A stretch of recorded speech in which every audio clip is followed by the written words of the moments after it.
All right, today's lesson is about composites of functions. It's such a weird thing, the composite of functions.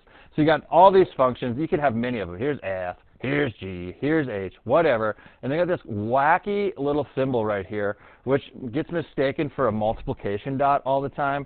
But it's like an open little symbol. And it is like following is how you say that out loud. Okay, that's like following. So imagine that if Johnny right here was following Bobby down the hallway, right? If Johnny is following Bobby, who's really in front of who? If Johnny is following Bobby, who's in front? Bobby's in front because Johnny is following him, right?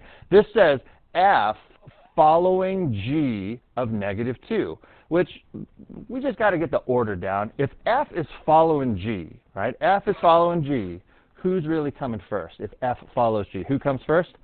G. So our job is, they just have numbers right here for these first few examples, is we got to find g of -2. I'd like us to show work like this. Let's find g of -2. And that means we put -2 in for x into the g function. And quite honestly, I really don't need a lot of work shown on that. You can just punch that in your calculator if you'd like to, right? Let's put -2 in for x. Let's do it in our brain. What's -2 times -2? 4 plus one more. And is everybody cool that g evaluated at -2 turns out to be 5 in that case, right? So then, once we got that done, now we got to take the result of that homeboy and put him into the f function. So it's not like you're finding f of -2 again. You're now going to find f of 5. So whatever you get from the first one, like you put into the second one. So f of 5, that's a simple one. 5 times 5 is 25. And the final result is what you get when you're all done. So composites is like you're putting one function inside of another function, inside of another function, inside of another function. I have a story problem after this that'll make perfect sense, but I just wanted us to get the general idea down first. So you find g of -2 because g comes first. Got it. It's 5. Then you find f of 5, which is 25 in that case. Let's do that again. Who comes first? They don't use the cool little circle symbol, but they use parentheses. Don't we have to work from inside parentheses out? So here's a 3. Nothing you can do with it. What function do you think you should put it in first since we go inside out? Should we put it in h or should we put it in g? Put it in h. Let's find h of 3. I need you to write that work down for me. Again, you can do the work in your calculator, but let's find h of 3. This, I definitely need a calculator. Let's put 3 into parentheses. So let's punch that in together. 3, got to get squared. Got to put it in parentheses, though, because if that was a negative being squared and you don't put it in parentheses, bad news bears right there. So 6 times 3 plus 8. How do you feel about getting a 35 back in that case? 35 is nice. Then we got to take what we get for this guy and put that into the g function. So we'll find g of 35, if I could write correctly. So please put 35 into the g function for me. See what you get. If you need to punch it in, great. If you've got some mental ability, that's fine too. Too many 5s. -2 times 35 plus 1 is it -69. Is that what we get? -69. Sweet. Next one. Tell your neighbor if f is following h. The way you really, most mathematicians say this out is f of h, you know. So f of h of -3, but it's really supposed to be following. But if f is following h, who comes first? H. Little shortcut, so is the last dude. It's like reverse order. You know, the last one is what you do first. So let's find h of -3.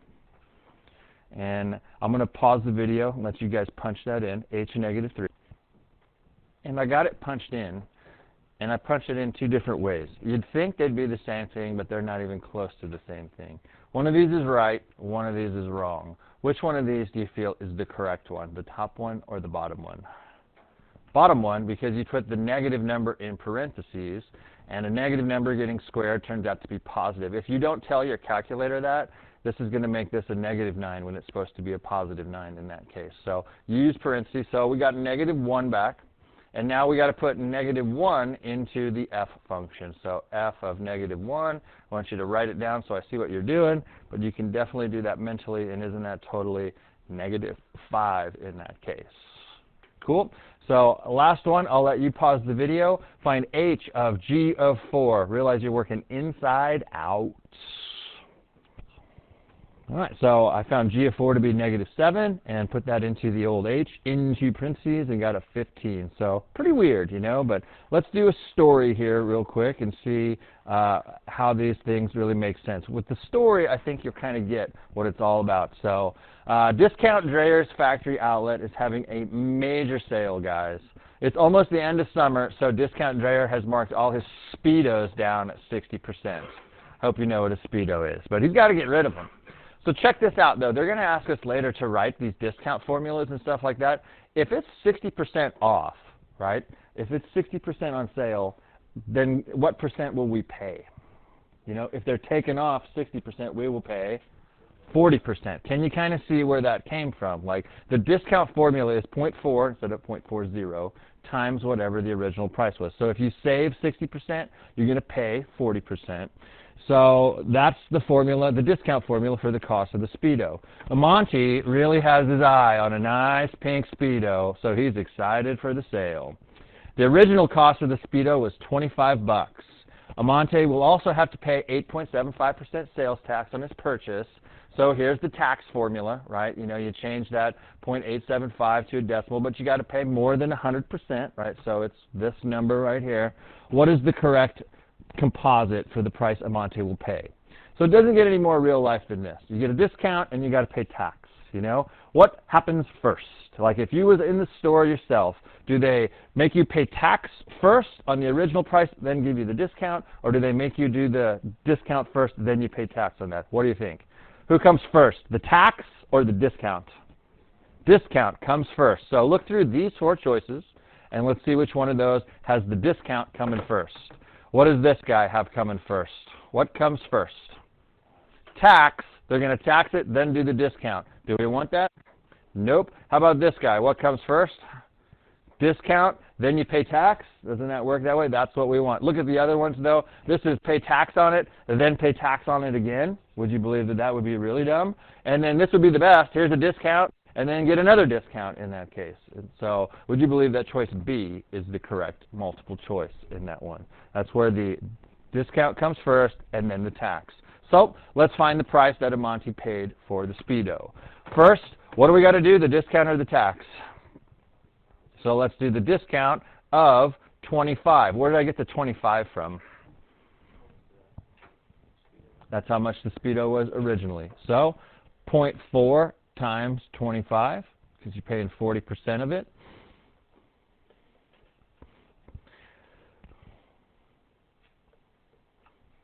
And would you believe that if it said originally $25, it is on sale for $10, right? So it's nice, you know, $10. But now we got to find the tax on that $10. When you take it up to the register, they will make you do that, so you can punch that into the tax formula in that case. You have to pay 8.75% sales tax. 1.0875, missed an 8, times 10. And then we'll round. This is money. So when you go up to the cash register, how many decimal places do they round the money to? 2 decimal places. And we'll round her up. So $10.87 or 88 cents. Look at that. Beautiful. All right. So that's the whole idea behind composites, is one thing has to be done before the next in that case. With a story, they make a lot more sense, you know. With the plain old math, it's just, Now, talk about plain old math, let's get some more plain old math, is now, if we look back to the first few problems, they had a number in this position. Now they don't. Now they just have an x, right? So we got to find f of g of x, and we got to find g of f of x. And we have to see if there's any restrictions in the domain. Well, here's the thing. The first function's domain rules the roost in this case. Whoever is the first function, that's about the invite list that were invited over to the party, right? So let's do that for both guys. Who would be invited to F? Is there anybody that's going to cause trouble in F? Is there anybody downstairs? Is there anybody under an even radical? Any troublemakers? All reals, invited.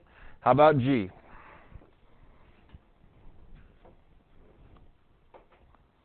All reals? Cool. Now, tell your neighbor who's coming first. F of g of x. Who's going first? G goes first. So here's what I do when I'm a newbie at this. I still do it, and I'm not a newbie. G, like we got to find g of x. Okay, it's this. This is g of x. Like there's no work to do to find it. They told us what g of x is. And then we take that result. So I put a little box right here, and it has to go substituted in for x into the f function. So like this guy has to get substituted in parentheses in this dude. So I'm going to do that. I'm going to write f of g of x. I would also like to show you that it's not the word fog. Like this is the word fog if my pen would wake up. You notice how like all three of those things are the same size. The F, the G, and the little composite symbol are the same size. It's not the letter O. It's a little bitty symbol. You know, it's just a little open dot. F of G of X. So looks like so. And let's substitute her in. So putting it into parentheses. X minus 6. Quantity squared plus 2. Let's see if we can square that binomial correctly. Square the first guy. Twice the product. Square the last guy.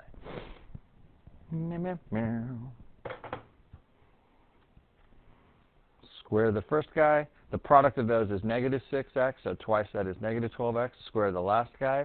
And you still got that plus 2 that was still hanging out. So I can go up and put that final combined answer in my dude here, because I could easily combine 36 and 2 together to be 38. And they want to know what the domain of this guy is, not who's restricted or anything like that. They want to know who the domain is. So first, let's talk, is there any bad guys? Remember, everybody was invited over in the first place, right? Sneak downstairs or go underneath a radical. So is there any bad guys? So what's our domain? We'll put it in interval notation. What's our domain?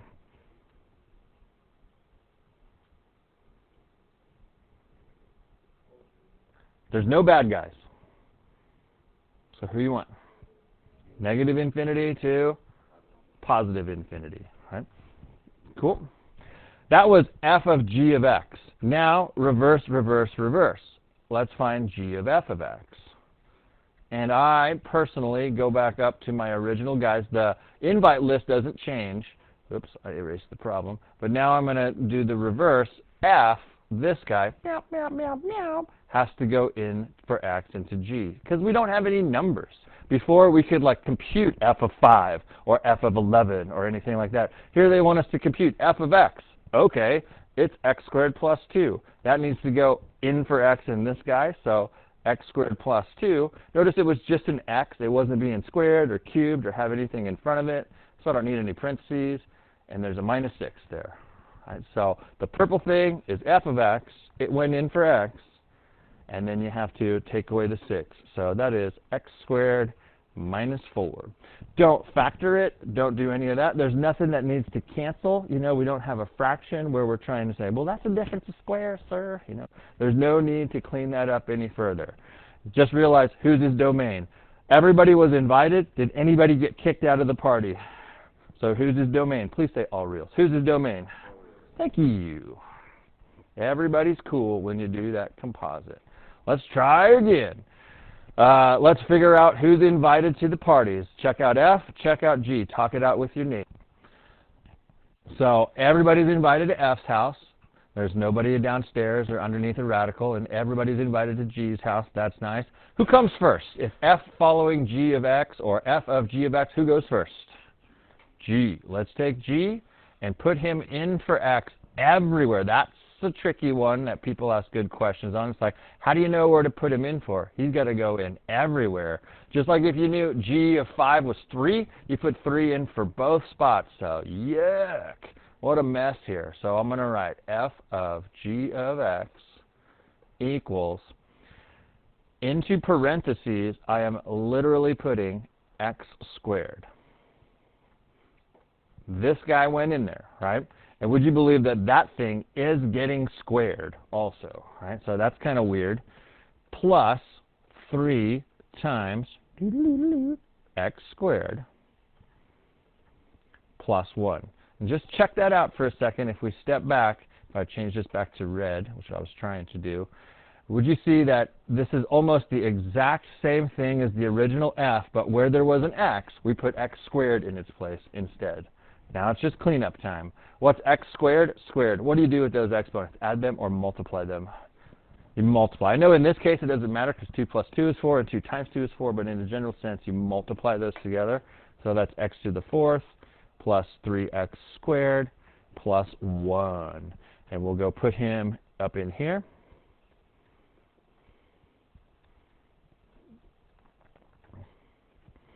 And then we check out the domain. Everybody was invited in the first place, right?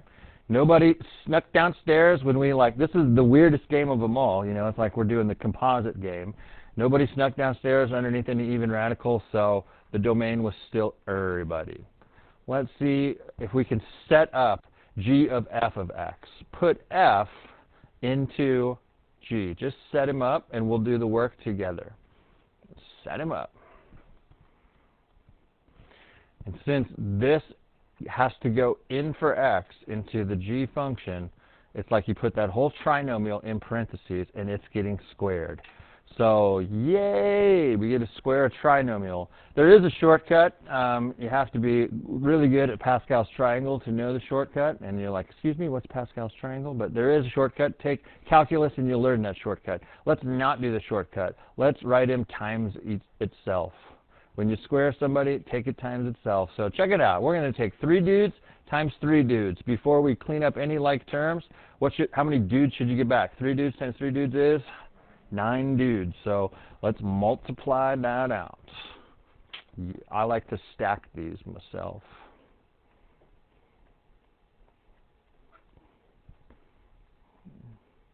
Strike out the first guy. I did him. See if you can get the other 2. I'm going to pause. You can do that and then unpause. So I got all 9 of my dudes. The first one was in blue. Then I took 3x times everybody. You know, it's so easy to make a little boo-boo on your exponents or stuff like that. So just take your time. I got all of this. And then taking 1 times this guy basically repeats itself. Combine like terms. So x to the 4th. X cubes. There are 6 of them. X squared, 9, 10, 11 x squareds, and 6 x's, and 1 constant. Again, with my stacking procedure, 9 times out of 10, your like terms line up diagonally like this, you know, but it doesn't happen every time. It depends on what the degrees of these guys are. Everybody was invited in the first place, and nobody snuck downstairs or went underneath, so everybody's still cool for the domain. Messy, you know, it's just algebra-y, you know, but it's not that big of a deal. So let's see what the next guy is. Why don't you guys try just part A, right? So who goes into who, though? Everybody's invited here. Everybody's invited here because you don't see any radicals or anybody in the basement, right? Who goes into who? Does F go into G or does G go into F? G goes into F. So let's get that one done real quick. So I have taken the g function of 2x and put it in, and now these are all monomials, right? 1 term being cubed, 1 term being squared, so I don't need to do any foiling, excuse me, or any of that stuff. But I do need to take everybody here. Do you guys remember what 2 cubed is? We've been practicing for a long time. What's 2 cubed? 8 x cubed minus. We got to do what first? Could I take the 5 times the 2, or should I take the 2 and square it first? Got to do the exponent, so this is really 4x squared right here, and then times that 5 if you want to write it like this and then maybe scratch it out and call it minus 20x squared. Some of you can handle doing that mentally. I'm cool with that, you know, but it's nice to do that in a couple steps. And this is minus 14x. And then I'll go combine like terms. 8x cubed minus 20x squared minus 14x. Nobody snuck downstairs. Nobody snuck underneath a radical. Since everybody was cool to come over in the first place, everybody's still cool. Please reverse, reverse. Find g of f of x, which looks like it'll be hard. It's much easier. I'll pause the video. Get that done for me, please. So as you see, by just putting this in for x, it's just basically the distributive property. That's 2x cubed minus 10x squared minus 14x in that case. And again, everybody was invited. Nobody got kicked out. Those are some of the most plain Jane composites. Yes, they're weird. You know, it's like, what an interesting concept. Why would you want to do that, you know? It's just the idea of when you have a story involved with it that kind of makes sense. But those were the plain Jane ones because would you believe that everybody's party was pretty cool in the first place. They never had to kick anybody out to get started with. So let's do the last one of these where everybody's cool to come over to F's house, right? But how about G's house? Not everybody can come over. Right? So who are the only people allowed over? Tell me about X. They have to be greater than or equal to 0. Those are the only people invited. Right? No negatives can come over to G's house. So that will affect our domain. The question is different here because the other ones, what we did last time, was saying, who is the restrictions, right? You know, now they're not asking us the restrictions, they're asking us the domain. So let's do the composites first and just realize, but the first function's domain rules the roost. Who's coming first on this guy, F or G? G. So his domain is ruling. Right now, you can only pick no negatives. So let's do the composite. Let's put this meow, meow, meow, in for X. So let's do F of G of X. And realize you only invited the non-negatives over in the first place. Does it change at all when we mix it up and play a little game? Like this totally went in for X. There's nothing happening to X. It's not being multiplied by a number or raised into a power, so it's just kind of like you replace it.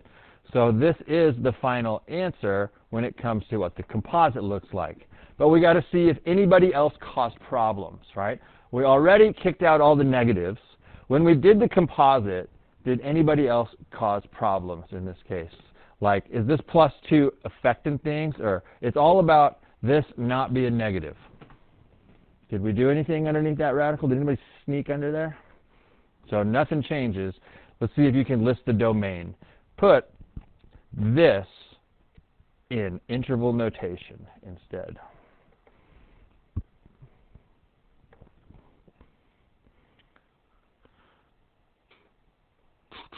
Doesn't it go from 0 included to infinity in that case?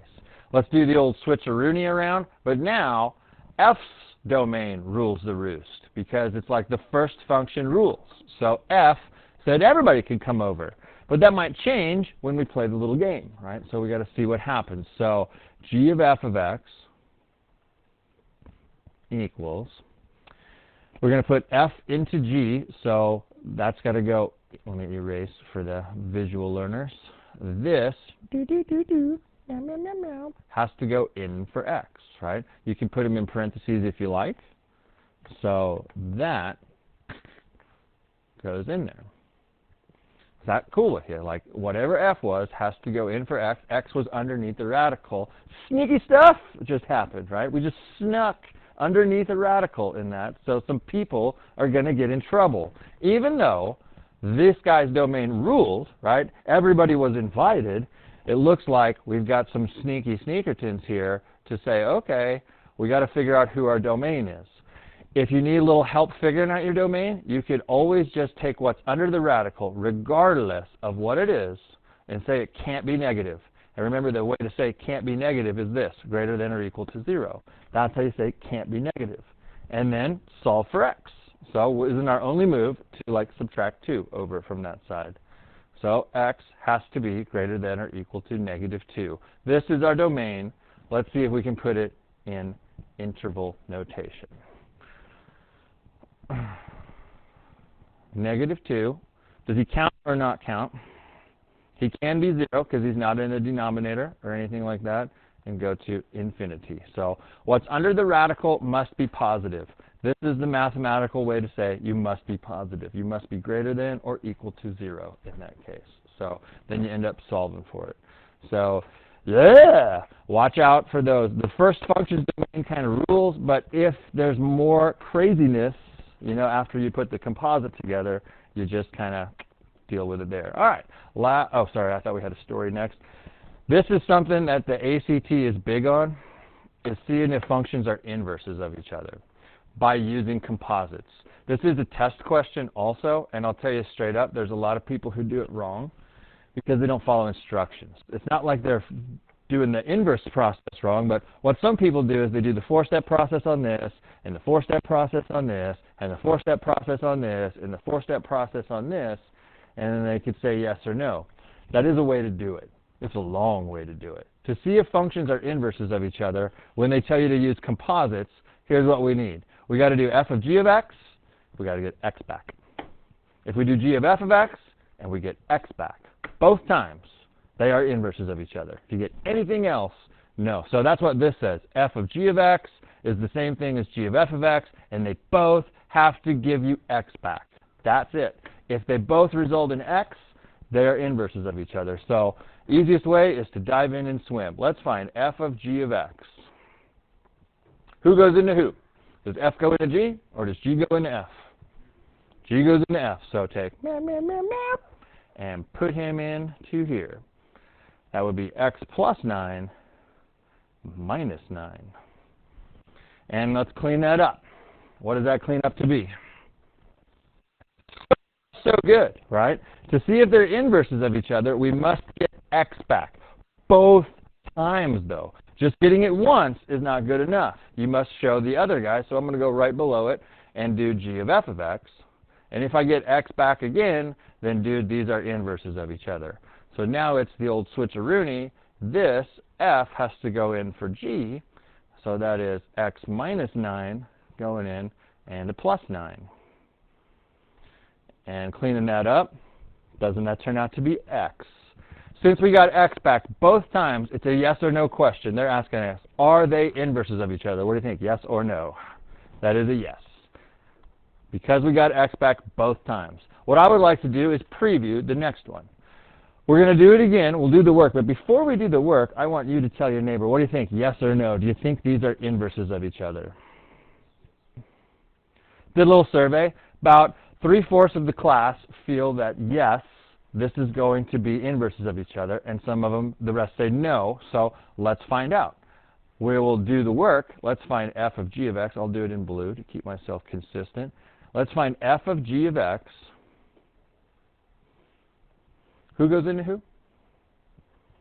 G goes into f. So I like to do this. And it's got to go into parentheses, right? Because there's something in front of that x. So that's going to be 3 times 3x minus 5. And then there's a plus 5 after that. Is everyone cool with the substituting in part? Clean up. Distribute. That's 9x minus 15 plus 5, which the last I checked is 9x minus 10. What were we supposed to get back if they are inverses of each other? X. Did we get x back? Nope. There's no need to go further then. If you don't get x both times, then it's a no. And if it was the first time, hell, why do the extra work? You know, it's like it's already no, they're not inverses of each other. And for those who thought why, you see the plus 5 and the minus 5, those are inverses, but this is a times 3 and this is a times 3. It's like you would probably need to divide by 3 in one or the other one for them to be inverses of each other. Also, don't go by looking, go by math. Now the story that I was looking for. I am going to let you guys read it and see if, then we'll talk about it. So please read this.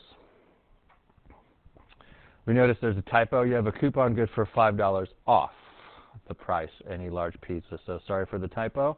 All right. So now you can read that correctly.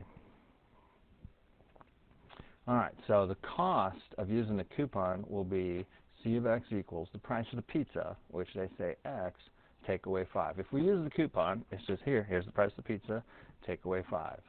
And the discount, since they're taking 10% off of the pizza, we're going to pay 90%. So that's why it's 0.90. I don't really need the O, though, times x. So since we're saving 10%, we will pay 90%. To find these, it's about if they're doing the discount first, then using the coupon, or the coupon first, then using the discount. So discount first. So that means this is going in for here. So I'll do C of d of x equals, got to put 0.9x in here. So that's pretty basic. And then if we do the reverse, I want to use the coupon first, so this guy has to go in for x over here. That's going to be let's do d of c of x, and 0.9 times, if my pen would ever change colors when I ask it to, x minus 5. Well, we need to distribute this to see what's going on. That's 0.9x minus, when you multiply it out, you get negative 450 in that case. So these are definitely not the same deal. We're trying to buy a pizza here, and it's like here, if we use the discount first, we'll end up taking 90% of the pizza and then take away $5. But here, if we use the coupon first, it's like, oh no, my little coupon got discounted by 10%, so it's the 90% of the pizza, only take away $4.50. So A is the much better deal for us. Yeah, it's only 50 cents, but still, it's money in the long run. So, cool. Let us know if you have any questions. Have a good one.